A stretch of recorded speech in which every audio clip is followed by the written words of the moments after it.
नमो बुद्धाय। जय भीम। मित्रों, आज हम दो ऐसे प्रसंग सुनने वाले हैं जिन्हें सुनने के बाद आपको पता चलेगा कि गौतम बुद्ध क्यों महान है। असल में अच्युत कौन होता है ये सब खुद गौतम बुद्ध ने बताया है। इससे पहले अगर आपने अभी तक इस चैनल को सब्सक्राइब नहीं किया है तो जल्दी सब्सक्राइब करें और साथ में दिए गए बेल आइकन को दबाना मत भूलें। मित्रों, हमें जल्द से जल्द बुद्ध बाबा साहेब के इस फैमिली को 100K के पार ले जाना है। एक बार वैशाली के बाहर धम्म प्रचार के लिए जाते हुए गौतम बुद्ध ने देखा कि कुछ सैनिक तेजी से भागते हुए एक लड़की का पीछा कर रहे हैं। वह डरी हुई लड़की एक कुएं के पास जाकर खड़ी हो गई। वह हाफ रही थी और प्यासी भी थी। गौतम बुद्ध ने उस बालिका को अपने पास बुलाया और कहा कि वह उनके लिए कुएं से पानी निकाले, स्वयं भी पिए और उन्हें भी पिलाए। इतनी देर में सैनिक भी वहां पहुंच गए। गौतम बुद्ध ने उन सैनिकों को हाथ के संकेत से रोकने को कहा। उनकी बात पर वह कन्या बोली, महाराज, मैं एक अछूत कन्या हूँ। मेरे कुएं से पानी निकालने पर जल दूषित हो जाएगा। भगवान बुद्ध ने उसे फिर से कहा, पुत्री, बहुत जोर की प्यास लगी है, पहले तुम पानी पिलाओ। इतने में वैशाली नरेश भी वहां आ पहुंचे। उन्होंने गौतम बुद्ध को नमन किया और सोने के बर्तन में केवड़े और गुलाब का सुगंधित पानी पेश किया। गौतम बुद्ध ने उस पानी को लेने से इनकार कर दिया।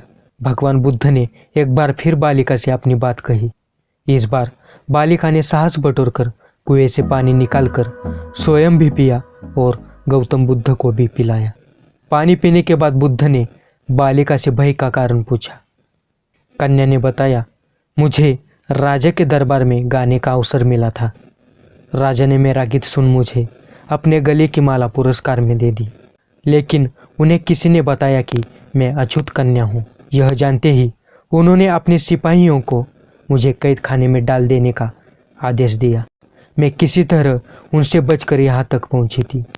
इस पर महान गौतम बुद्ध ने कहा, सुनो राजन, यह कन्या अछूत नहीं है, आप सब लोग अछूत हो।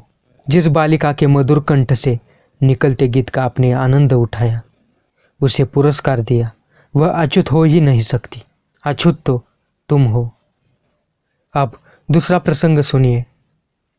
एक दिन महात्मा गौतम बुद्ध प्रवचन सभा में आकर मौन बैठ गए।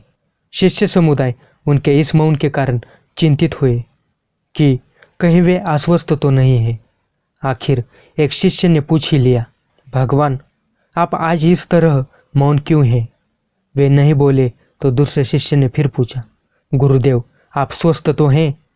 बुद्ध फिर भी मौन ही बैठे रहे। इतने में बाहर से एक व्यक्ति ने जोर से पूछा, आज आपने मुझे धर्म सभा में आने की अनुमति क्यों नहीं दी? गौतम बुद्ध ने कोई उत्तर नहीं दिया और आंखें बंद कर ध्यानमग्न हो गए। वह बाहर खड़ा व्यक्ति और जोर से बोला, मुझे धर्म सभा में क्यों नहीं आने दिया जा रहा है? धर्म सभा में गौतम बुद्ध के शिष्यों में से एक ने उसका समर्थन करते हुए कहा, भगवान, उसे धर्म सभा में आने की अनुमति प्रदान कीजिए। महात्मा बुद्ध ने आंखें खोली और बोले, नहीं, उसे अनुमति नहीं दी जा सकती है क्योंकि वह अछूत है। अछूत? मगर क्यों? सारे शिष्य सुनकर आश्चर्य में पड़ गए कि भगवान यह छुआछूत कब से मानने लगे। महात्मा बुद्ध ने शिष्य समुदाय के मन के भावों को ताड़ते हुए कहा, हाँ, वह अछूत है। वह आज अपनी पत्नी से लड़कर आया है। क्रोध से जीवन की शांति भंग होती है। क्रोधी व्यक्ति मानसिक हिंसा करता है। इस क्रोध के कारण ही शारीरिक हिंसा होती है। क्रोध करने वाला अछूत होता है क्योंकि उसकी विचार तरंगे दूसरों को भी प्रभावित करती है। उसे आज धर्म सभा से बाहर ही रहना चाहिए। उसे वहां खड़े रहकर पश्चाताप की अग्नि में तप कर शुद्ध होना चाहिए। शिष्यगण समझ गए कि अस्पृश्यता क्या होती है और अछूत कौन है।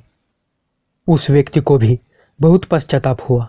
उसने कभी भी क्रोध न करने का प्रण लिया। भगवान बुद्ध ने उसे धर्म सभा में आने की अनुमति प्रदान की।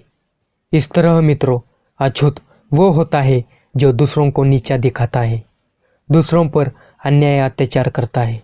जिसके मन में अकस हो, बदले की भावना होती है, वो मनुष्य अछूत होता है।